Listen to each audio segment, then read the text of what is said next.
Welcome to the Hunting Beast Podcast, your source for hunting tactics, news, and stories.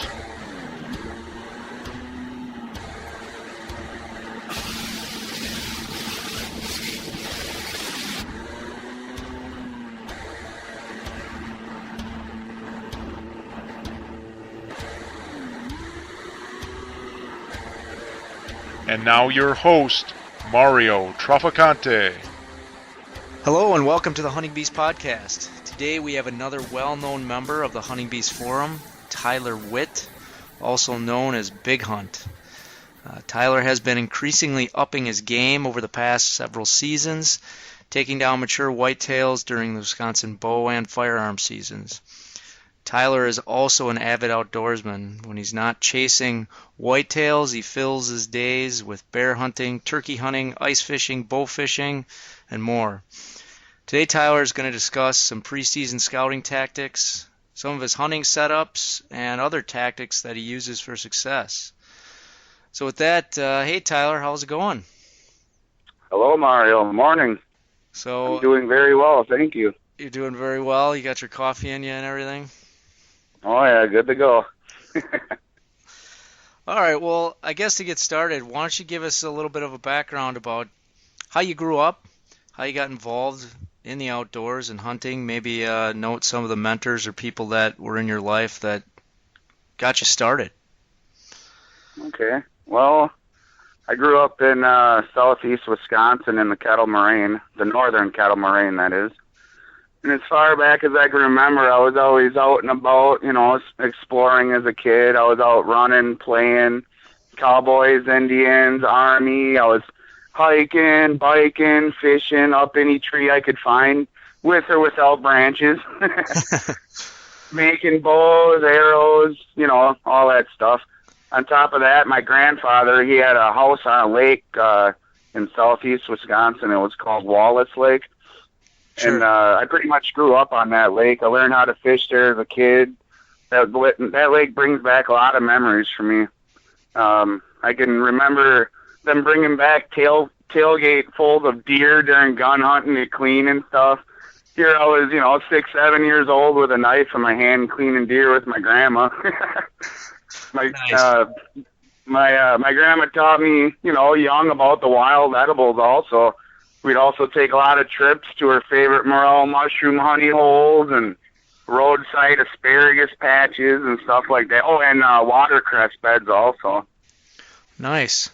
I was also, I was always into the outdoors, but it wasn't until I was like 9 or 10 when my grandparents bought some land in western Wisconsin. I believe it was in 1997, a small 44 acres. My brother Nick killed his first deer, which was a nice buck back in the mid-'90s. I mean, to me at the time, the buck was a giant, but only like 120s, Right.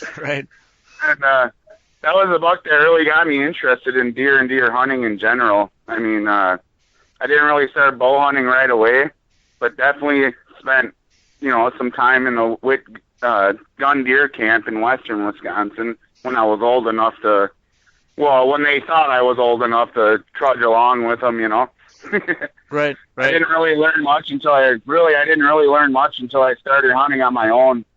Slowly but surely, every year I would figure out little pieces of the puzzle, just enough to kill something. But it really wasn't until I found the beast when the light bulb came on. Yeah, I think that's been true for a lot of guys. I was going to ask because this comes up a lot when I'm talking to different people. A lot of the kids today are the guys that are getting into this late. Like they didn't spend as much time as that running around, exploring, doing different things in the outdoors. How do you think that transitioned into some of the things you look at and the knowledge that you seek today? I didn't really have, we didn't have much money growing up, so we didn't have game systems or computers or video games, so I kind of had to force myself to learn how to, make my own free time and my own fun time, really.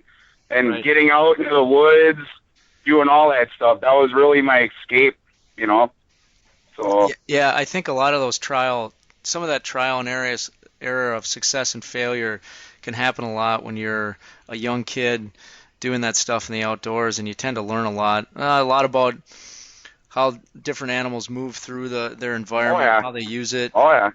And Another thing was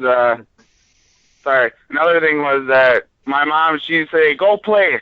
Well, I'd go play. She wouldn't be able to find me for hours and hours and hours, you know. Same thing on my dad lived on a farm. He'd tell me to go do something, so I'd disappear all day. And it was pretty common to find me up a tree or, you know, down in the barn or doing this or doing that. Yeah. I mean, but yeah, other than that, my grandpa, my dad, they really started, you know, me off into hunting, besides my brother Nick. So, you know, what are some of the key habits, you know, that have contributed to your success? And I guess more importantly, you know, when you started out initially hunting for the first time, you know, what was going through your mind at that time? And then compare that to how you think about things now. Okay. Well, when I first started hunting, it was kind of just doing it, you know, family-wise, going up there with my cousins for gun deer camp. I never really got to go out with them at first. It was more of sitting in the cabin and waiting for the gunshots, you know, right, and then waiting for them to come back and stuff like that. And then they'd come back and get us, and then we'd go out and trail them and gut them and all that good stuff. But when I first started hunting, it was more of the, you know, the family thing, spending time with them, just being out there, making my grandpa happy, because that's just what he wanted. He wanted all his grandsons up there hunting. Right. So, but, you know, it wasn't, I don't know why, but my cousins, they didn't really clue in, you know, to the hunting thing as much as I did, probably because they grew up in the city versus me, and I grew up kind of out in the country. So right. They were more into sports and stuff like that, and I think they did that more for, you know, hunting-wise, just to make my grandpa happy as well. But I was always, you know, successful right off the bat, even with turkeys, deer. You know, they always question me, "Oh, man, how is he getting these deer?" And really, I wasn't really doing nothing special, you know. But every deer that I killed up there made me think, all right, how did I get this one, you know? You know, how did I get the last one? And just stuff like that. And every year it just kept getting more and more. And I was always up there all the time, just hunting, you know, sitting out there scouting. Not really scouting, but sitting up there and glassing. I used to like to just sit there and watch the deer all the time, just sit there and watch them, you know, see what they do and stuff. Right. And then I started bow hunting. And when I first started bow hunting, I really wasn't into it. I was, but I wasn't, you know. And then I killed my first buck, and when I killed that first buck, that's when I really started cluing in. I was like, all right, I want to do this, you know. Right. And I had past experience from seeing deer and where they've been on the property and this and that. But it really wasn't until I found the beast, until, you know, I really started cluing in on what I really needed to do for hunting-wise anyways. And I would say when I found the beast, I really started knocking them down. It just all made sense, you know, the bedding and stuff, the tip of the point stuff, the thermals. Because I would always see the deer. They would come out of this corner of down in the corner here of the woods. Right. And it was always on a southwest wind. And I was like, man, that wind is blowing down in there. It's got to be, you know, wrong. But here, come to find out, that's the wind that they use. It's always on the downwind side, you know, of that ridge that they're using. Right. And that corner is actually one of my greatest funnels on a southwest wind, which I'll talk about a little bit later. But yeah, I don't know, you know, just stuff like that. Really, it was just being out there, I think, and watching the animals, how they're, you know, moving, and a lot of it was my failures too. You know, I dwell on the failures a lot. And I just like to think about what I did wrong. And then I'll go back and try to correct all that stuff, you know, typical stuff. So yeah, it sounds to me like you took a passion that was the outdoors and things that you enjoyed observing and scouting and glassing these deer, and started to turn that into, you know, a focus and a more directed purpose to to be more successful season after season. What Exactly. are you the type of guy? Do you keep? I know some guys keep logs and journals of what they see each day. They track the weather. I know you use trail cameras. Is there? Do you do things like that? I mean, when you're on these scouting sits, are you taking notes, or are you more like a mental note guy? And because this particular property, I guess you've been hunting for quite a while now. Do you know the lay of the land, so you're making mental notes of where you see things, or are you taking journals? At first, I didn't really do journals because I didn't really know what I was doing. Right. But now that I started cluing in and I started knocking some deer down on the property, I started putting patterns together. And yeah, I think it was Microsoft Excel I was using. I had a big sheet, the time, the date, the weather, the wind, the moon phase. I had all that written down. If it was a buck, if it was a doe, where I seen it, this, that, and the other. And after about 2 years of doing that graph, you could really put together, especially, well, we could do a whole new podcast for moon movement, but the moon in general, that really, it really showed up on that graph, the moon movement. Right. And not only that, just weather movements. When you're logging some of that data, those different moon phase times and movement on moon phase, movement on weather, would you then translate that into specific sits? I mean, did you start counting on that during a new season? I'm going to go sit in this spot during this moon phase, during this weather phase. It might seem kind of like an obvious question, but yeah and no. Just because I try to target the bedding specifically, no matter what, the moon or weather. Sure. What I'll do is, besides trail cameras, obviously, is I'll sit back and I'll watch. Like, I'll watch for a day or two before I even hunt it because the property's so small. Yeah, that's good information. So what else would you consider your key tactics or primary habits that allow you to be successful? All right. Well, first and foremost, being patient. I mean, you've bow fished with me before, so you've seen how patient I can be. Right. I like to sit back and watch and wait and then move in for the kill. Secondly would be boots on the ground. I mean, to my knowledge, there's only 2 buck bedding areas and 3 doe bedding areas on the 40, my grandpa's property. Right. One of the buck bedding areas is always used on all winds, but an east wind, which in hill country is pretty rare. If there's a big buck holding up on that 40, the bedding area, that's the one. I mean, he's going to be in that bedding area because that's the number 1 bedding area on our property. Before I knew about the beast, before I scouted and had trail cameras, I would sit up in a tree and just glass all the areas I thought the bucks were coming out of the feed, Right. Pre-beast, I knew about bedding areas, but just never focused on them.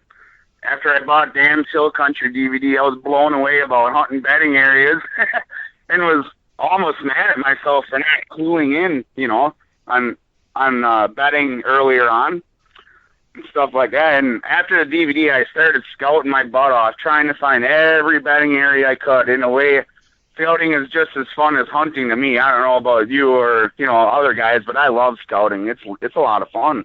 Yeah. And third, what? Go ahead. Curious about that one bedding area that you said. If there's a big buck on the property, it's Right. going to be in that bedding area, and it's used on an east wind. What do you think, I guess, in your opinion, makes that spot so special that a big buck would want to bed there? Well, yeah, I think you misunderstood me. It's not used on an east wind. It's used on all winds but an east wind. Oh, okay. Got it. Yeah. I mean, and an east wind is pretty rare in hill country.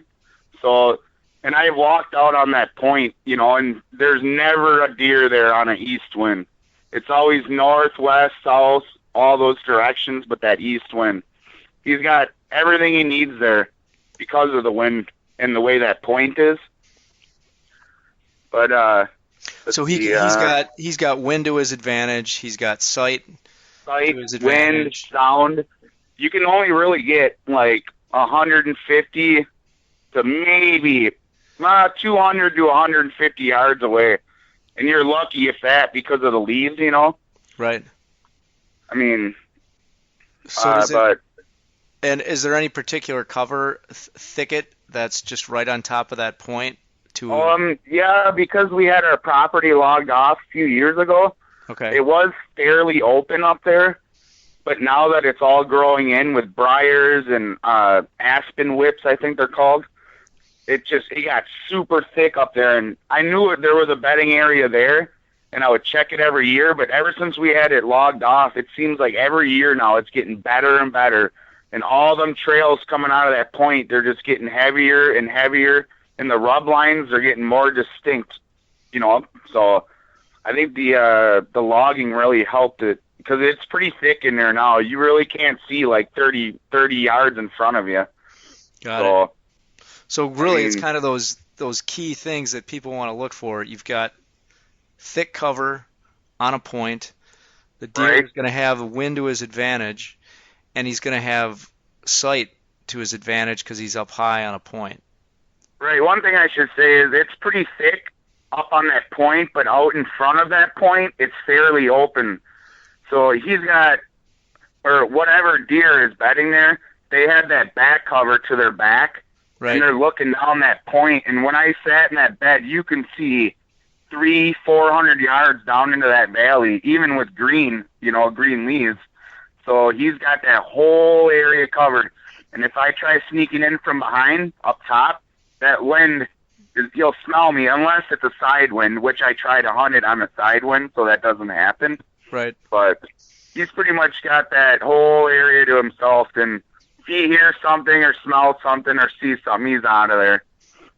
Yeah, that's really good insight, especially specific to a spot like that in hill country, on what guys should look for, and especially, you know, some of those spots are super difficult to hunt because of the advantage that the animal has when he's in that bed. Oh, yeah. And another thing is, a guy can't go in there with a permanent stand. I believe the deer are onto my property with my permanent stands. I went out and I bought 2 lone wolves, and I'm telling you, that changed everything, because I don't sit in the same tree twice in a year. I might, but it's very rare. Okay. You know what I mean? Yeah. That lone wolf really steps up your game. You can get really close. You can almost sit in any tree you need to. Those permanent stands, when you sit there every year gun hunting or bow hunting, I think they catch on. If you go down wind like 80 yards of a permanent stand, there's a light, faint trail just skirting it. Because I believe those deer, they know, hey, that tree's being hunted. Yeah, we had some permanent stands on some property that I've hunted quite a bit in my family. And up until probably 10 years ago, before we took them all down, we had some cases where we're on stand, and I would see deer make their way to me or make their way crossing where that other stand might sit, and they would look. They would look right where the stand was. Right, or they would work their way around it exactly how you described. So, yeah, I think a lot of people don't give deer as much credit for patterning people as much as they do, especially when you hunt those spots year after year after year. Right. Yeah, it's a good point to keep mobile. Oh yeah. Another thing is I run a lot of cams right now. I got 4 trail cams on the 40, and those 4 cams placed in the right spots tell me about 90% of what I need to know. I mean, it took me a few seasons to figure out where to put the cams. Once I narrowed down, how and where the bucks were traveling, the pics started rolling in. It was pretty obvious. Say, okay, on cam A, 10 minutes after dark, the buck's on cam A, and then all of a sudden cam B, it's 10 minutes later he's on cam B, and then cam C, and so on. So you put those patterns together, you can really, especially if you know where that bedding is. See, I know where this bedding is off the point. He comes out of the point, hits camera A, then camera B, then camera C. I have a general direction on which way he's moving. and I can almost narrow down those couple of bedding areas on my property. Nice. I mean, and then you have a I was able to. you have a timeline. You have a timeline of when he's moving as well. Right. And that's to say for the neighbor's property too, because a lot of the bucks I'm killing are coming from the neighbor's property, and I'm just kind of sitting there waiting for them. But I'm sitting back. I'm not down there hunting. I'm either sitting back and glassing, or I'm letting the cameras tell me when to move in. I usually don't move in like real close to the property line until I know, okay, that buck's on the property in daylight on my property. And then I move in, and usually the first hunt is when I see them or kill them.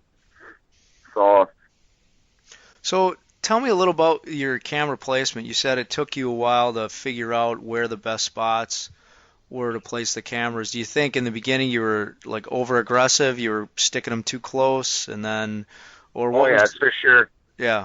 Before the beast, I just threw them everywhere because I didn't know what the heck, I was like, oh, I'll go put it here, go put one there, go put one here.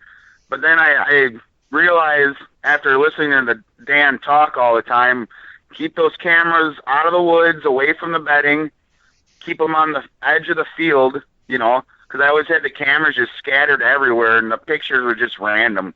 Right. And then I started cluing in onto the field edge where the farmer was, and I noticed this kid was always running around on the field edge. And the deer are always out there, so they have to be kind of comfortable, with the scent right there. Right. Because the farmer's always there, the kid's always running around, making noise.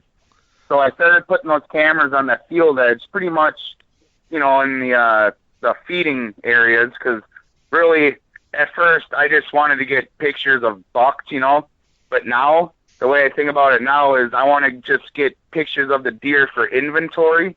I really don't care. I care what they look like. It's cool to get pictures and all, but now I use the cameras for patterns, and, if I see a deer's coming out in a certain area, I can put a pattern together there and a pattern on the other side of the property, stuff like that. Right. You start using them more as a tool versus, just to capture some pictures and get some enjoyment. Exactly. Right. And another thing I noticed is when the farmer has a corn strip tied up against the wood, right. It's almost like a travel corridor. And I know Bucky has talked about this as well, that's one of his favorite areas to put trail cameras is right on the edge of a field where corn butts up against the woods. And I'll tell you what, I get pictures all day long on that corn edge. The year the farmer doesn't have the corn there, nothing. It's like night and day difference. I don't know what it is. Maybe because they still feel safe because it's thick, Right. But I've noticed that in scouting on foot, on those edges where they have that corn, they have that corn butted up tight to that wood edge. Mm-hmm. And you may have a thick wood line, but you'll just get an unbelievable amount of tracks. Like I've followed track patterns in that little narrow channel between the corn and the wood line. In years where there's not corn there, and again, it might seem obvious, you don't get as many tracks or as much. And it seems like if there's a little pinch point where the corn transitions to an open section of the field, and that's directly adjacent to a wood line, that little pitch point is just full of tracks. It's almost like every deer funnels through that area to make its way out into the field. Like they can stage in that corn before they make their way into the open field. Right. Good stuff. Yep. See, another thing I like to do is I like to obviously sit back and glass. I love glassing, but I also like to shine. But because it's 2.5 hours away, it's kind of hard for me to shine as much as I need to, to get a good pattern going. But whenever I'm up there, I shine as much as I can, as long as I can, and I'll even try different times of the night, stuff like that. I'll hit it an hour after dark, I'll hit it just after dark, and then an hour after dark, and then another hour, just to see what came into the field or, stuff like that. Right. Plus, shining's fun. I mean, we're legally able to do it in the state of Wisconsin, and I enjoy it. You get a catalog of a lot of times you see deer that normally you're not seeing during daylight hours, and you really do get to understand how they travel and where they're patterning. You can put them in relationship to that field that you shine them in and start thinking about, okay, how far did that deer travel to get here? What time did he get up? And start trying to put together patterns like that. Yep. All right. Well, if those are some of the key habits and I guess things you do on a yearly basis. Maybe you want to take us through your progression. What's going to be your progression for 2017, or I guess end of 2016 into 2017? What are some of the things you do to get your setups going, to start focusing in on a couple target animals and things like that? Well, like I said, I gather trail cam pics, glass, shine. The glassing and the pics give me the most intel. I do most of my scouting during gun deer when I'm walking around, doing drives and stuff.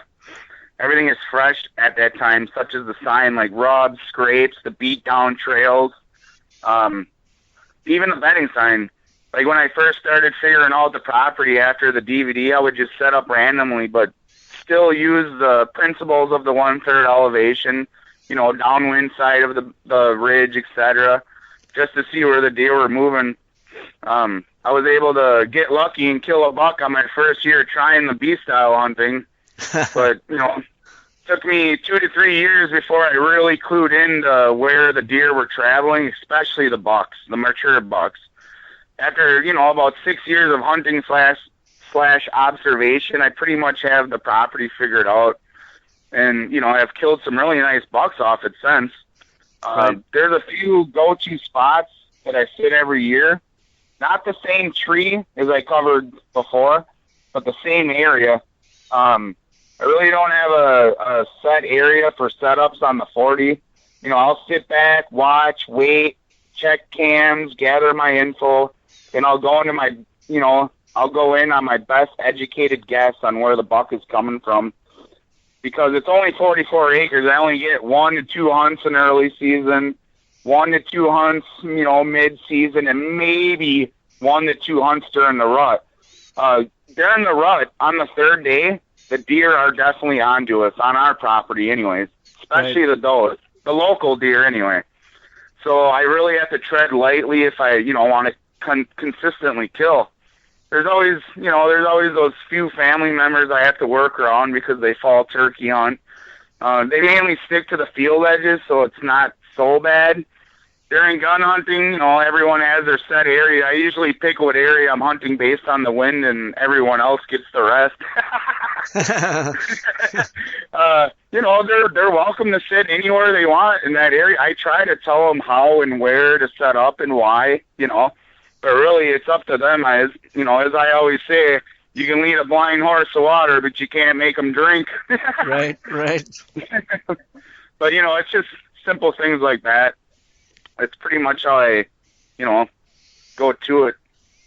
Yeah, I can relate to the overpressuring of property because, again, the property that's in my family that hunted for many years, we used to overpressure it, overhunt it, because you want to get up there, you want to hunt, you want to see what's going on. But what I've learned, I learned the same thing, is that you made a comment, by the third day the deer are onto you, and you go up there and you hunt 3-4 days in a row, and then you go up and do it another weekend and then another weekend. Mm-hmm. By that 5th, 6th weekend, you're not seeing the deer that you did initially, and you've then altered the pattern of the movement. And I know the last couple seasons, basically we've stayed out of there and only hunted it a couple times, during specific time periods of the season. There's only a few small bedding areas. There's a good key time during the rut that they run this ridge, and another time during the early season. But encounters have been up significantly since doing that. And stand placement and other things factor in. but the deer don't feel as pressured and they stay in the area. You know. Right. The other thing I want to add is I killed that buck, the flyer buck last year on November 4th, and Predator TC was coming up to hunt with me that weekend, and I set him up in the exact same area. The next day, he had, like, I believe it was 4 or 5 bucks come through, and then that next day, he almost didn't have no deer come through. So by the third day, you know, they were pretty much on to us, and that was pretty much it for the season there on the property. I mean, until gun hunting. Right. So. Right. Yeah, until you knock down another giant during gun season. Yep. But. All right. Well, you know, I know you spend time. Obviously, we've talked a lot about hill country, and I know you and I have gone scouting in Dan's workshops, but gone into swamps and marshes, and I know you've talked about scouting some areas that are up by where you live now. What is the big differences, I guess, in your mind between the hill country, the swamps, the marshes? You know, since you hunt both of those, what are different things you do to manage hunting them? Well, I would say access is key for all terrains. I try my hardest, you know, I try not to let my scent blow into the bedding. I'll swing way out of the way if need be, so my scent never reaches the bedding. You know, makes sense. Right. The marsh, you know, in the marsh, you're getting, 90 to 40 yards from the bedding in most situations. And, you know, that holds true for swamps as well. In the hill country, though, it can be a little tricky because the deer have some advantages like sight, sound, and smell. In hill country, you're lucky to get within 100 to 200 yards of a mature bedded buck. And if you really think about how mature buck beds in hill country, off the tip of a point, wind the back, smelling anything that comes from behind, you know, getting those thermals rising up in their nose. You can also see what's going on with his eyes for a certain distance, whether it's 100 to 200 yard circle, you know. And that will vary, too, on the season, such as early season and leaf drop later on. But really, the trick is to get within shooting distance of that tiny little security circle where that buck feels comfortable. And that can be said for the marsh and the swamp also. Getting close to the bedding is key. As Dan says, bedding, you know. In swamps and marsh, you can really sneak up close on them because of there's some kind of sound barrier, such as tall marsh grass or cattails.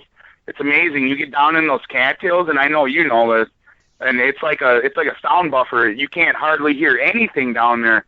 So I can see how Dan's getting within 40 yards of these bucks, and they don't even know he's there. Right. I mean, yeah, that's a good point because I grew up mainly hunting in a spot that was hill country, and right. You know, early season when you've got a lot of green, sight-wise, you know, you have a little more leeway. You can get in and encroach a little bit, but movement as well too. Yeah, once that greenery comes down, I mean, when you actually start finding some of those bedding spots and you sit in that bed and you look at where they can see on the vantage point. I mean, I remember sitting in a couple of the beds I found on our property, and I could see clear to where the logging road is that comes on the property. And I'm thinking to myself, if there's a mature animal sitting here, it's watching me come in, you know? Right. So yeah, there's some challenges there where, yeah, a lot of the swamp spots or marsh spots I go, good, bad, or indifferent, you know, you're walking in a significant distance, but you know, getting on the tip of a oak island and then having that bed be out in the middle of the cattails, you can be a little more stealthy. You still got to be quiet, but there's some advantages there from a sight standpoint, you know. Right. Yeah, there's actually a spot in hill country where this buck bedding area, I should say, it's real close to the edge of the field, and to hunt that, I have to get down and literally crawl like 100 yards. Because when I sat in that buck bed, you could see that whole field edge where I walked down, come in on the trail the whole other field edge where it wraps around. So that deer was watching me every time, or any hunter, that came down there, a predator per se. Every time that we came walking down in there, he was gone because he was sitting there watching us. Right. So now when I get in there, I literally get down on my hands and knees and army crawl, and then I get to this tree and slowly sneak up. And I've had that work because that's where I killed the buck in 2014, I believe it was, where I left my bow at my cabin. Remember, I dropped Dan off and I had to drive all the way back? Yeah, That was the buck. He came out of that bedding area. Because the cameras told me he was in the field in daylight, cameras don't lie, so, right. Otherwise I usually wouldn't do that, but because the camera was telling me he was coming out in daylight, and because I was helping Dan, I wasn't really up there hunting, so the pressure wasn't on. So that first night when I slipped in there, I got down real low on my hands and knees, and I snuck up that tree, and I set up, and he come out right at closing, basically, but I got him, Yeah. But there's, certain bedding areas where they have them specifically set up to watch you as the hunter come in. And people don't realize that. Yeah, you can hunt a property, I guess, your entire life, and until you start either picking up on some of these points or clues, you may walk in and bump deer over and over and over again, and you never see those deer on the property. Obviously, with the introduction of trail cameras, and if you use them correctly, it can give you a lot of advantages to gather that intel on animals that otherwise we would have never seen before. Right. Yeah, good stuff. So why don't you tell us about your 2016 bow buck? That was pretty interesting. It was like mid-October. I shouldn't say I'd never seen the buck, because I believe that I have trail cam pictures of him from the year before, but it's kind of hard to say. But, I never seen him before that I can really put a T on anyways. But mid-October, the neighboring property, he sent me a message asking if I ever seen this buck, which was kind of a mistake. and I was like, nope, never seen him before, this and that. And as it went on, hunting went on, and that was the one deer. I was getting some other nice bucks on trail camera, but that flyer buck, that was the one deer that really stuck out in my mind. I really wanted to get that deer. And I went up there, like I said, it was like mid-October, and I checked my trail cameras, like I usually do, like every 2 to 3 weeks. And then I noticed he was in my food plot, this little food plot that I put in 2 years ago. He was passing through, so I'm like, oh, that put on a light bulb right there. I knew he was kind of in my area, but he was still traveling because my neighbor's property is, it's 600-700, almost 1,000 yards away, and really that's not far for a deer to travel because it's all still within 5 or 6 mile radius, the square block. Right. But yeah, I started getting trail cam pictures of him mid-October, and all of a sudden, like right around October 25th is when he really started blowing up on my cams. It was every cam, every night. He was here, then he was there, then he was there, and then he was coming back. So he was like going back and forth. I think he was just checking does, And I waited. I didn't go in there. I didn't hunt. I sat back. I waited. I even glassed a night or two, which sounds pretty crazy because, October 25th, you'd think you'd be in a tree. Right, but exactly. I sat back, I glassed and I waited. I even shined a couple nights, and I got this one trail cam picture of him in daylight. I believe it was 2 days before I killed him. So that would have been, I killed him November 4th. So me and TC, we planned on going up that weekend to hunt. And I actually was going to work that Friday, but I had off. So I went up.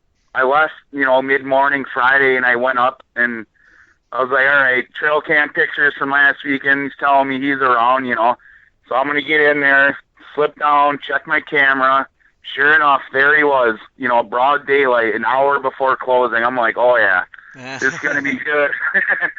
So I sit down there on the inside corner of this field edge. It's a perfect funnel right there. The way this ridge butts up right up against the field edge.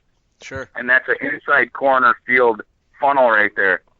And historically, that funnel has been really good to me throughout the years. And that's the third buck I've killed there. It's the biggest, but, I snuck down in there.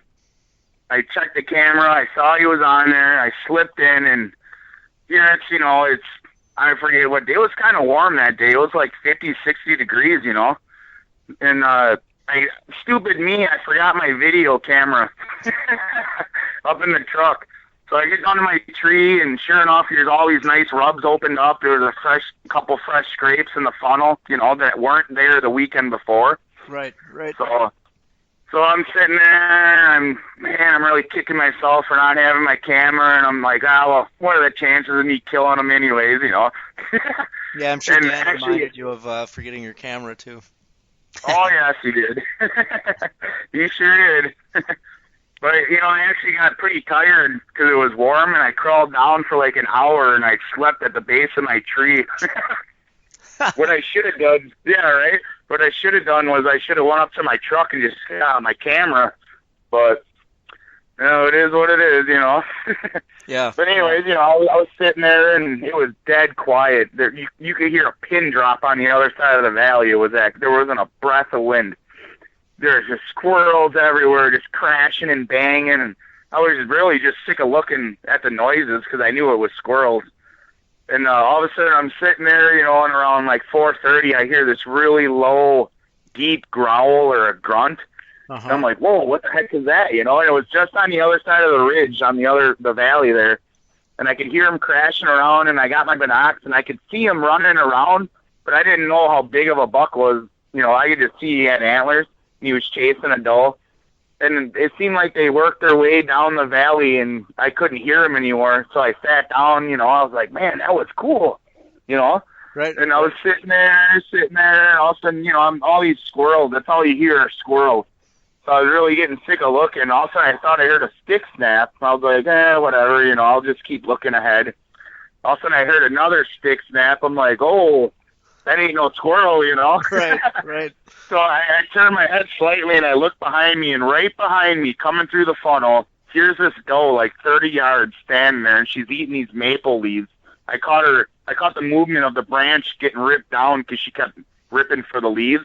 Right. I was like, oh, look, there's a doe. And all of a sudden, I look behind her, and there's a bigger deer standing there. I'm like, oh, there's a buck. But I didn't know how big it was, so I grabbed my binocs, and I look.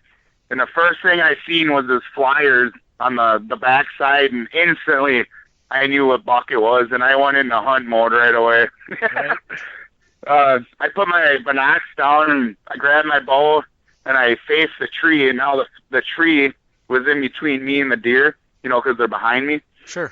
And I readied myself, and the doe, she slowly but surely took a couple steps, and he would take a couple steps. They'd look around, and every once in a while he'd do like some soft tending grunts and stuff. You could barely hear the grunts. I couldn't believe it. And it was so quiet out, I could barely hear those grunts, and he was 30 yards from me. Right. That's how soft he was grunting. But she was coming at me, and then I thought she was going to come to the right, which would have been really bad because there's no way I would have been able to get my bow over from how quiet it was. They would have for sure heard me. But luckily, she veered to the left of my tree, which was all open, which was all my shooting lane.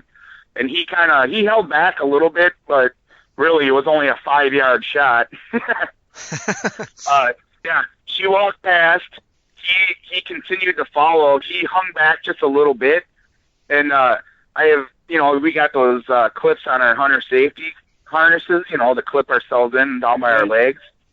And I'm sitting there holding my bow, and for some reason my wrist jerked, and then my bottom cam, it clinked off the clip. And all of a sudden the buck looks up at me. And all I see is his rack because there's a huge tree. He can't see me, but he looked up because he heard something. And I guarantee you, if this was early season, it would have been all over. I probably wouldn't have got the buck.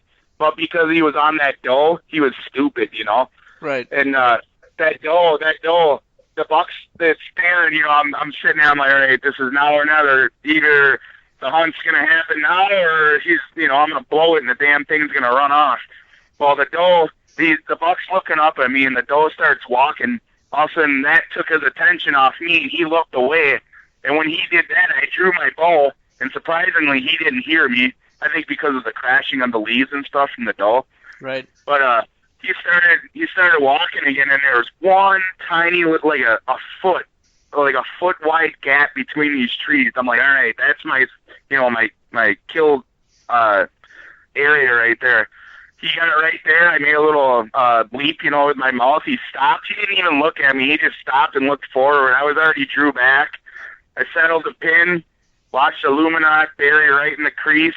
He took off like a bat out of hell. He ran up towards the ridge, maybe about 100 yards, and I seen him flop over. Nice. That was pretty funny. There was a bunch of squirrels. They were chattering and stuff, but when I shot the deer, it went completely dead quiet. Right. You couldn't hear anything. So, yeah, instantly I called Predator TC, and he heard me breathing real heavy. He's like, "You just killed him, didn't you?" I was like, "Yep, I sure did." He knew exactly what was going on. He didn't even have to ask, because he was probably wondering why I called him an hour before dark. Right. Yeah, and, that's pretty much how it went down. First sit in, I waited, I sat back, waited, watched, gathered the intel, and then I went in, and bang. That's very cool. But Yeah. very much shows, too, how knowing your property, Right. not only with what you had with your cameras, but knowing the specific areas and how to pressure it. I mean, having the patience to know that buck was moving on your property and sitting back and glassing, sitting back and shining, sitting back and observing. I know a lot of guys, if they would get something like that on camera, I mean, their first inclination is to get in a stand and get in a stand as soon as possible and sit. Right. But yeah, it sounds like you really put yourself in a place of advantage by waiting for the perfect time, and especially waiting till you got that daylight pick so you knew when the proper time was to go in. Right. Time is key, and also what I should have said before was I forgot to mention that the wind, those pictures I was getting them on was always a southwest wind, which for that funnel is the best wind because it goes up and over, down into the valley. Right. I forgot to mention that before, but the wind, it was always a southwest wind when I got those pictures of them. It was no other wind. So I really had to sit back and not only wait for the trail cam pics of daylight, but I had to wait for that right wind to go in there. Right. Yeah, that's a good point to bring up because, if you get in there on the wrong wind, he's busting you before he even gets close. Right. Cool. That's a cool story. Oh, yeah. So that buck obviously was taken in a hill country setup, but I know you hunt a lot of marshes and swamps. So why don't you get into your tactics and some of the setups you do when you're hunting the marshes and swamps? Okay, well, number one, I love to spot check the bedding areas, that I found or are looking at online, like cyber scouting with Google Earth. Sure. In the early season, I'll take a mid-morning walk and I'll check some bedding for, that day's wind, specifically that day's wind, and see if any fresh to medium sign catches my eye, like rubs, scrapes, or tracks, coming on of beat-down trails. And if there's something I like, I'll hunt it because I hate to burn an area, if it's just medium sign. Believe it or not, I've had a nice buck come out of a bedding area with no sign. So, I hate to burn those bridges. But besides all that about the bedding, on the transition lines, points, fingers, bowls, after hunting with Predator TC this past season, I come to realize that I need to get way closer to bedding in the marsh and swamps. Yeah. One hunt in particular stood out to me with them. One evening, Joe and I, we hunted a river, and he set up on an edge with a bedding only like 40 yards away. I set up on a finger point that also had bedding on it. But the moral of the story is he was only 40 yards from the bed, and the deer got up and walked out an hour before dark. I only snuck into about 80 to 60 yards to the bed, and I would I would say, the deer walked out, but it was too dark for me to shoot or see for that matter. So I believe if I got another 20 or 30 yards closer, I think I would have been in the game. So getting close as possible to the bedding, that and spot checking for the marsh and swamps, those are really my main tactics. Yeah. Pretty much what you and Dan, all you guys do, Yeah, the area, the particular area that we've hunted the last few years, I mean, my learning curve has really been that as well. When I started hunting the swamps and the marshes, it was, I'd get into sort of the center of the island almost.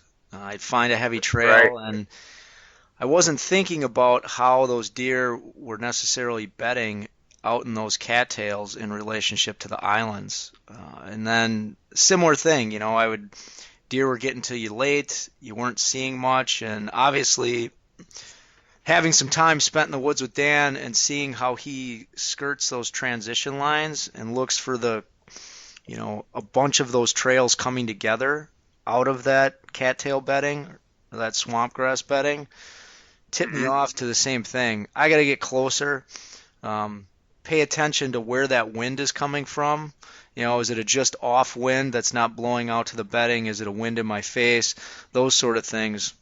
But yeah, I started doing a lot more early season sits where I was just doing observation stands where I'd be in that just off wind scenario, an observation stand, but I still thought I could get a kill, but where I'd get up high enough where I could look out into that swamp at that potential bedding to see movement and then make a decision and move based on that. So, yeah, I agree. Right, that's really important. That's a good point. You brought that up because I actually do that too on the public marshes. I'll sit back like far away from the bedding and I'll do an observation sit just to see, what comes out. And if I like something or if I see something and I didn't quite get a glimpse at it, then I'll sneak in the next day a lot closer. Right. But, yeah, there's some advantages again to being patient and doing that because right. You don't burn the spot right away. You give yourself some time to get some intel. So, good stuff. Good stuff. Right. So, moving on to the next topic here, we've got, it's the end of your 2016 season. You tagged out. You got the big flyer buck on the wall. You've got your nice 8 that you shot during gun season. So, what's on your mind? What are you thinking about for this 2017 season? I know we've talked earlier. You and I share a passion of chasing the beloved carp in the spring and getting some arrows going with that. So I know that's on your mind. But what else you thinking about to prepare for the 2017 season? Well, usually right after the season, the first thing on my mind is ice fishing. But no, I mean, I like to dwell on my failures. I really learn from my failures, not so much the success. So I'll think back and think of all the things that went wrong and how I can change that or make it better for the next season, I also think of all my encounters throughout the season. Those encounters really give me a good starting point for my winter/spring scouting where I want to start. I try to stay focused on just deer all year long, but it's kind of hard when, you have 4 seasons to mix in. Yeah. For me, it goes like this. Spring turkey/bow fishing/deer scouting/morel mushroom hunting into summer bow fishing/deer shining, velvet glassing, on in the bow season and then gun hunting, and then on in the ice fishing, and it's just one big endless cycle. Yeah. A guy so only it's kind of hard for me to focus just on deer. Yeah. That's right. A guy only has so many hours in the day to get in all of his outdoor recreational time in, Right? No, that's good stuff. I think that's a big part of it. It's almost like cross training when you're fishing, when you're bow fishing, when you're turkey hunting, when you're doing these other things. I mean, you're heightening your senses in the outdoors. The more that you spend time, and I know you and I do this because we love doing it, and it's a passion. So it's not like it's you're going to work or it's a grind that you're doing or anything like that. So I think you learn a lot. You learn a lot from sneaking up on carp in a bog and trying to not spook them. Oh yeah, yeah, especially in a kayak. Right. Try doing that in a kayak. Yep. I think we tried that. Oh yeah. So what are some of your goals for 2017? I mean, have you set really any yet, or is it more general? Oh yeah. Well, I would say my biggest 2017 goal is to get my girlfriend Jody her first bull buck. Uh-huh. It's been a rough ride these past couple of years with her hunting. She's a turkey slayer, of course, but when it comes to bucks, it's kind of a different story.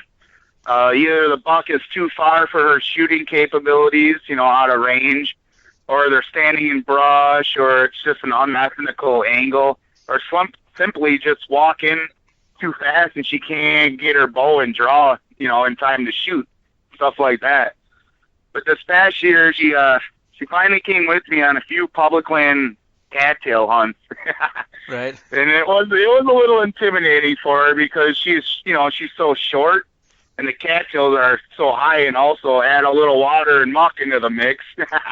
Yeah, I can attest to that. I'm not the tallest guy, so you get the first time. I think Dan drug me back into one of those spots, and he's hopping over logs and sloshing through stuff, and yeah, I couldn't see past what was in front of my nose. Right. Well, she told me it was a lot of fun, and she's really looking forward to this season. So, I mean, sooner or later she'll connect with her first bull buck, and hopefully it's a public buck. That's cool. But my second biggest goal, I would say, is to kill a good buck on public in a cattail marsh. Nothing huge, just a nice starter buck. Something I'm happy with. For some reason, they seem to be eluding me these past 5 or 6 seasons since I started hunting the marsh and the swamps. I don't know why. Don't get me wrong. I mean, I've had some great encounters with some nice bucks in the marsh, but it just hasn't come together for me yet. Right. But I'm set up too far away, or the thermals switch on me at dark and they blow. I'll be sitting there, and all of a sudden the wind is perfect the whole time. As soon as that sun goes down, I don't know if you ever noticed this, but that thermal will switch, and my wind will blow right into the bedding. So, I got to figure that out, too. I've always tried to, I like when there's a steady, if it's a steady crosswind that keeps blowing, right at dusk, or a steady wind in your face. But yeah, when if it gets dead calm, especially I've noticed in the early season, if it gets dead calm in those swamps or marshes, that thermal just pulls your scent. I had an early season sit where I had some doe get up from bedding that I was sitting over, and that situation happened where the wind was in my favor all the way up until dusk, and then that wind stopped, and my thermals, it was hot out. I think it was 75 degrees that day, and I could just feel my scent, and I'm throwing milkweed, and I just see my thermals getting sucked right out towards that bedding, and those doe got up. She got up with a mom doe and 2 fawn, got within, I think it was 60 yards of me, put her nose up, and all of them turned around and trotted right back into the bedding area. So, yeah, can be tricky. Oh yeah. Yeah, I got another quick cool story here. I was hunting a public marsh, and like you said, it was real warm that day, and the wind was in my face. It was great. And right before that sun went down, this beast buck, dude, he comes walking right down my trail. I'm like, oh yeah, here we go. Finally, I get my opportunity. And all of a sudden, this bush must have looked at the buck wrong or something, because this buck turned and just laid into this red brush like you wouldn't believe. Stuff was flying, branches were flying, sticks were snapping, and that sun went down, and I'm watching this, right? That sun goes down. All of a sudden, that thermal switches. He doesn't blow. He doesn't really look alert. the wind blows right to him. He turns around and he walks right back to the bedding area, like nothing even happened. I'm like, really? Yeah. Yeah, that really sucked. I thought for sure it was going to happen right then and there, but it didn't. Well, it's a cool encounter and a good learning experience, though. Oh, yeah, for sure. I mean, there was another time I was walking out to this cattail island, and the wind was howling like 30 miles an hour. And I'm walking out there, and you can't hear nothing. I mean, the cattails are bent over, you know. And I walked within 5 feet of this bedded, like it was like a 130 class 8-pointer bedded there. He had no clue I was there. I walked past him. He jumped up, and he was literally like 5 feet from me. And I turn and look. I'm like, oh my gosh, there's a buck standing there, you know. Right. So I'm thinking, do I grab my video camera or do I grab an arrow? Well, I decided to grab an arrow, and I swung my arm around to grab the arrow off the quiver. And when I did that, he saw the movement, but he still couldn't smell me because of the way the wind was going. Right. And he saw that movement. I'm reaching for the arrow, and as I'm doing that, I click it off. I click it onto my string, and the whole time I'm doing that, he's walking downwind of me to see what I am. Because he could see me, but he just didn't know what I was because he couldn't smell me. Right. And I'm telling you, 5 more seconds, all I had to do was turn. I wasn't even going to aim. I was just going to draw back and shoot. And as I was turning, he got downwind of me, and he blew out of there. Yeah. I went on and hunted that island that night, and I came back through. And go figure, I walked right back through where I walked and kicked up that deer, and I kicked up, I don't know if it was the buck, but I almost guarantee you it was the buck. He probably came back to check out what happened. You know, I should have just set up right then and there because there was a big pine tree right there in the cattails where I could have easily set up, but you know, I just didn't know. You know, at the time, you know, it was a hard lesson learned. Yeah, that's the old, the bump scenario where they come back. They come back to check out that bed. Yep. Yep. Yeah, I've had that happen to me, you know, once this past year and it was a spot that I knew there was a potential bed there, and I got a little aggressive, got close, bumped a deer, didn't know what it was, ended up setting up further north on the same point, and right at dusk, I had a deer come back to that original bed. I heard him walk back through, or it walk back through. I couldn't see it because I had some thicket and stuff behind me. But I remember telling Dan that story, and he's like, "Well, you know, you probably in hindsight should have just set up right on top of that bed where you bumped the deer." I said, "Yeah, lesson learned. I'm going to do that next time." You know. Right. That's for sure what I'm doing next time. No questions asked. Well, good. So I guess next question, what advice do you have for guys that are just starting out? You know, I mean, you got in, you've been doing this for a while, like you mentioned, with being so involved in the outdoors as a kid. But guys that are just getting into this, I mean, I would say in general, how people go about learning about hunting with what's on TV and everything is a little bit off or warped sense of reality, to be nice about it. So what's your advice you give guys just starting out?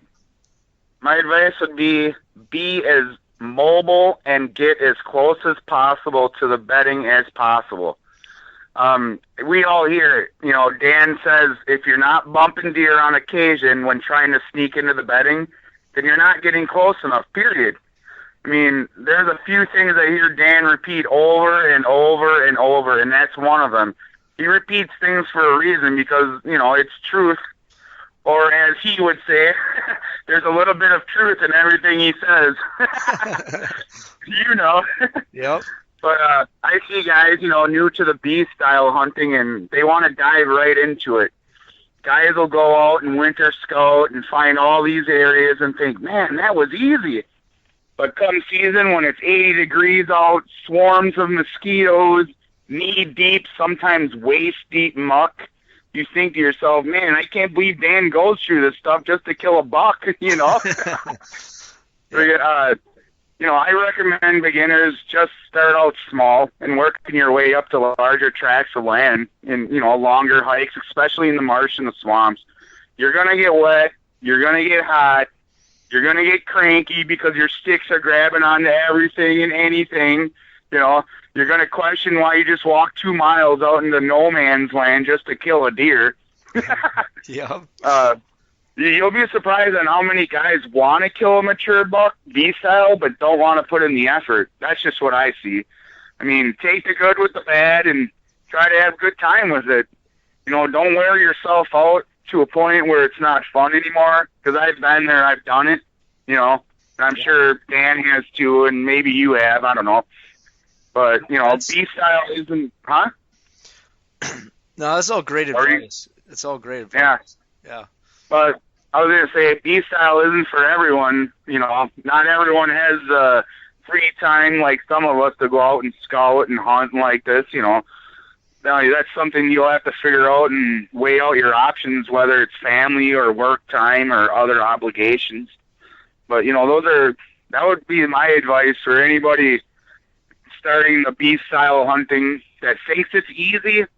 Dan might make it look easy, but until you get out there and really do it, you really don't know, I would agree. I like what you said about starting out small and right. And obviously just being realistic with yourself that you're going to have failures. I like your comment about getting ornery because your sticks and everything are catching and stuff. It's funny. I mean, I like the style. I'm going to do it as long as I can. I mean, there is a challenging aspect of it, but right. there's totally those sits where you go out and everything just seemed to go wrong. You got all sweated up walking out there. You fell down 3 times. When you were climbing up the tree was crooked, so you didn't get quite set how you wanted to. But right. I don't know. I think it's like you put enough of those together, and you start putting the pieces together. You can have some success. It only takes that one sit. And I'm like, I think guys got to realize you might have 15, 20 sits of nothing, but it just takes that one to get the success. Right. So good. Well, anything else you want to cover from a deer hunting perspective? Otherwise, I thought we might touch on your other passion, which is turkey hunting. Oh, turkeys. I can talk a little bit about turkeys. I know we got the spring turkey season coming up, and I know you like to knock down turkeys on a regular basis. So I'm sure guys would like to just hear your passion and hear some of the things that you do. Let's see. Well, I started turkey hunting over in western Wisconsin on private land, and seems like the turkeys in western Wisconsin, they're a whole different breed than the turkeys over here. It's kind of hard to explain and see that until you actually hunt them, the different terrains. Right. Because over here they got a lot of coyotes.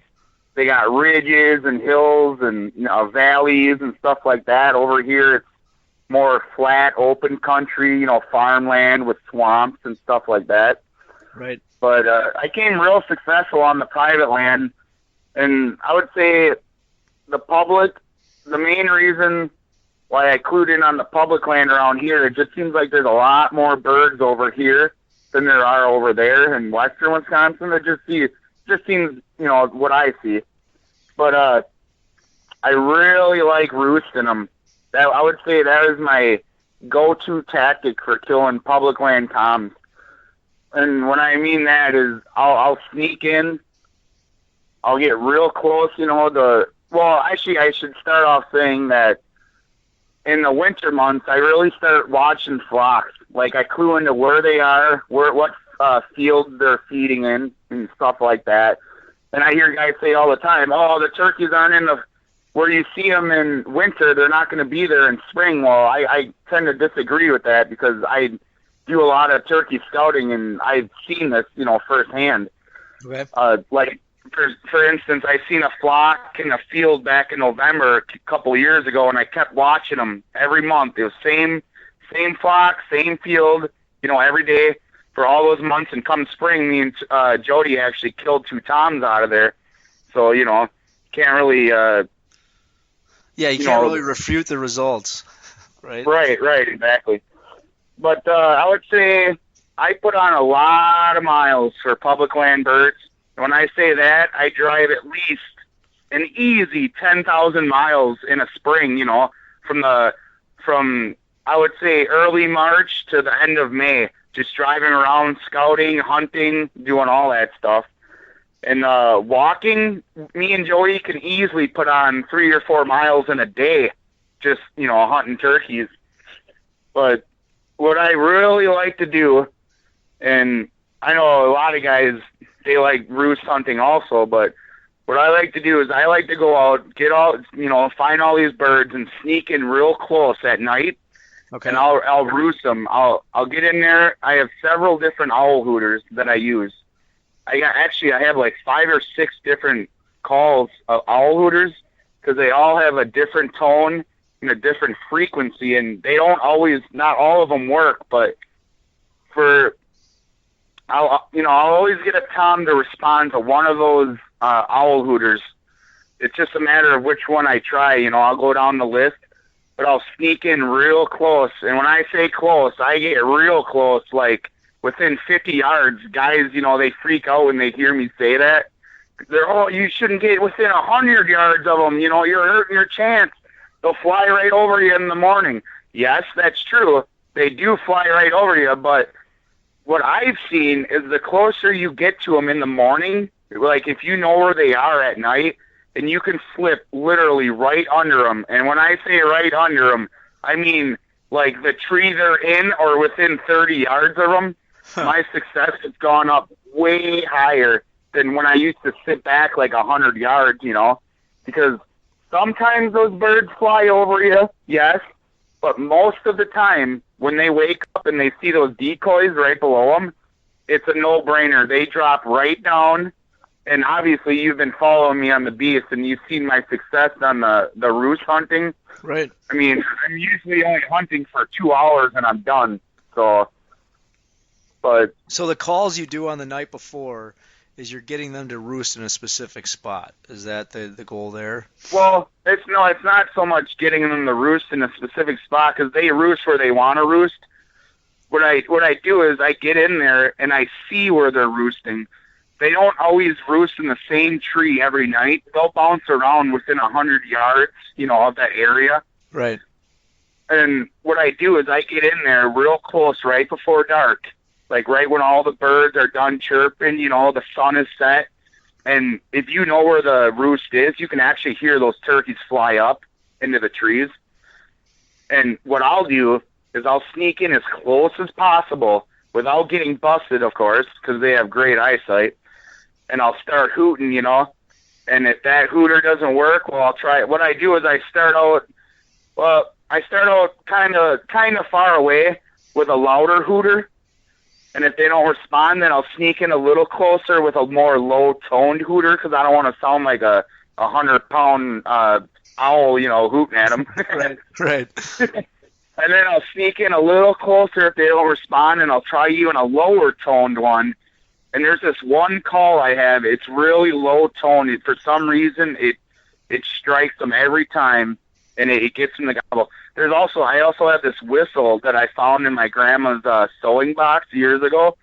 It's a brass whistle, and when you blow on that, it gives out a very high-pitched frequency, and that hits them every time. I don't know what it is about that whistle, but it will get that turkey to gobble. Really? Yeah, I showed Dan. He's like, really? I'm going to have to make a video on it this spring to actually show what I'm talking about. Sure. But... yeah, I learned that off an old DVD. It was Drury Outdoors, I believe, King of Spring. It was their very first video. I shouldn't say DVD because it was VHS back then. Right. But they had that whistle on there, and I remember that watching that when I was younger, and I found that whistle. I'm like, hey, I'm going to try this, And sure enough, it works. believe it or not.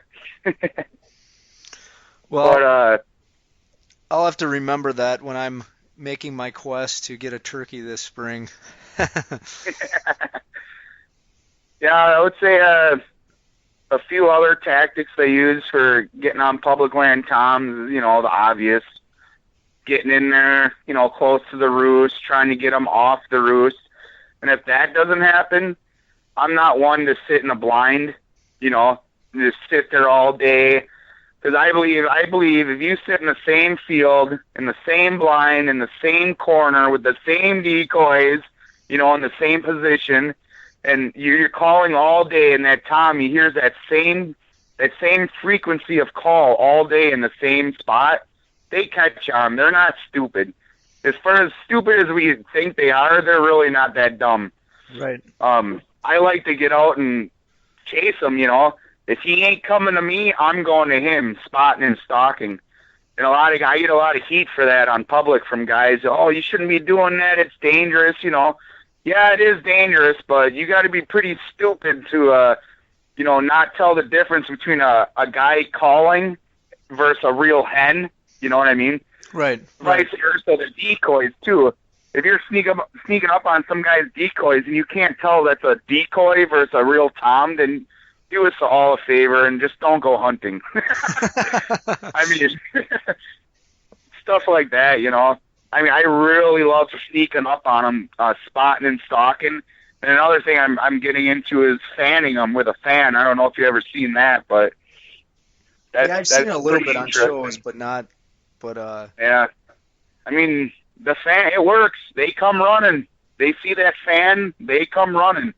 Not every time, but most of the time. It's crazy.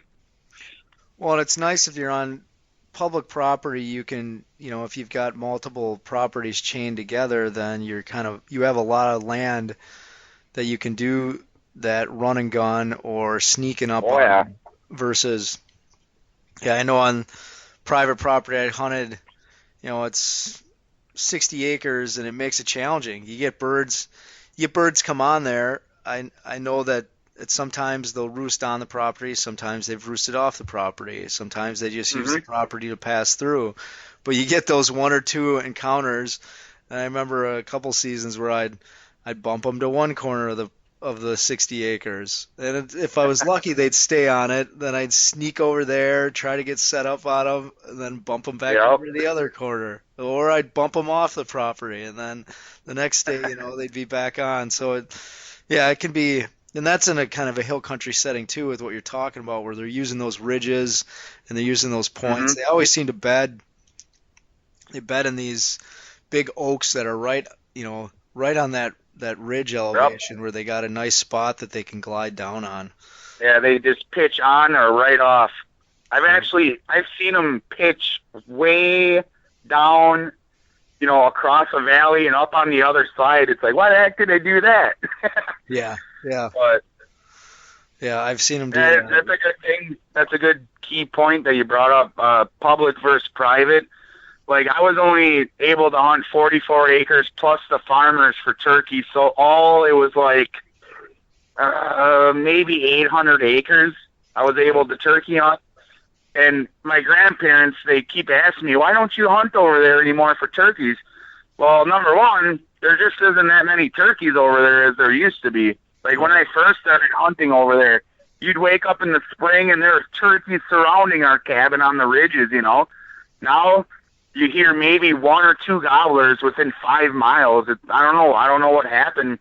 If a disease came and wiped them out, if a predator, or maybe someone named Tyler. Yeah, Tyler Whitt started hunting them. Yeah. But, there's 26,000 acres over here. I'm definitely going to target 26,000 acres of public versus, 800 acres of private. Right. If something doesn't work out here, I just drive a mile down the road and I'm on another flock, So. Yeah, it is. There's something fun about calling in a turkey. I don't know. I was camping with my family last spring, and the spot where we were camping, there's turkeys all around there. So I told my girls, I brought my call, and I told them, I said, we're going to get up in the morning. I said, we'll go sit over in this one spot because the turkeys were gobbling the previous morning when we had got up. So yeah, I actually called one of the turkeys in. He got within, I don't know, it was 20 yards of us in the thicket on the ridge, but they thought that was pretty cool that that turkey came charging in like that. Obviously he saw us because we were kind of in an open area, and I wasn't, I knew he was eventually going to come up on us and see us, but having him be that close and let out a big gobble, they thought that was pretty cool. So. Oh yeah, it's a good way to get people into the outdoors too. Because I remember when I first met Jody, the very first time I took her out hunting, it was during the rut, and we had this flock of turkeys. And this was in November, mind you. They were gobbling on the roost, and she kept asking me, "What's that? What's that?" I was like, "Those are turkeys, Right. And they flew down and they made their way toward us. And I'm telling you, there was 5 or 6 toms strutting, and this was in November. Wow. And, this is their first time seeing this, and I'm sitting there scratching my head like, what the heck's going on, It's November. They shouldn't be strutting.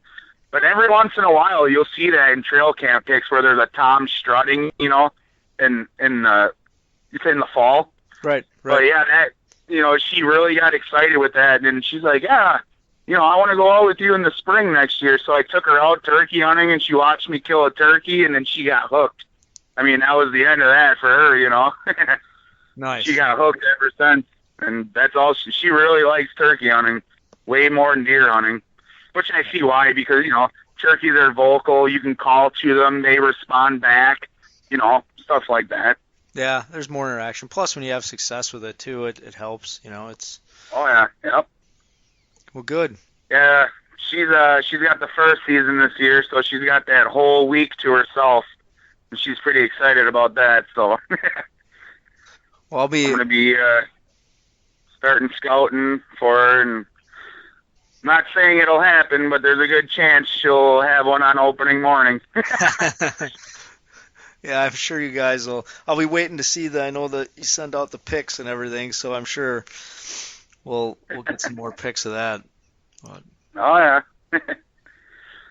Well, good. Any other topics you want to cover in general?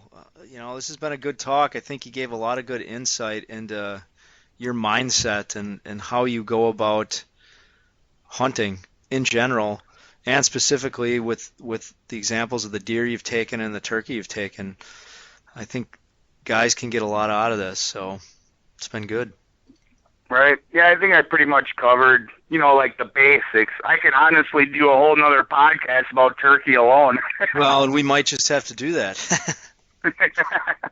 But, as far as the deer hunting, the guys that are just getting into it, just take your time. Like I said, start out small. Don't get overwhelmed, because then that's when it's not fun anymore.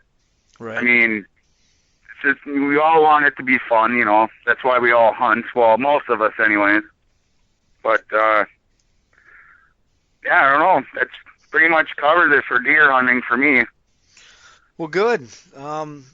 Yeah, and like usual, if anyone has any questions for Tyler, hop on to thehuntingbeast.com. After this is up and posted, Tyler, I'm sure, will answer any of your questions, or, you can get more insight into what he does. But this has been a really good talk, and I appreciate it. So thanks, Tyler. Yep. That concludes today's podcast episode. Please go to thehuntingbeast.com to post any discussions, questions, or comments regarding today's podcast episode.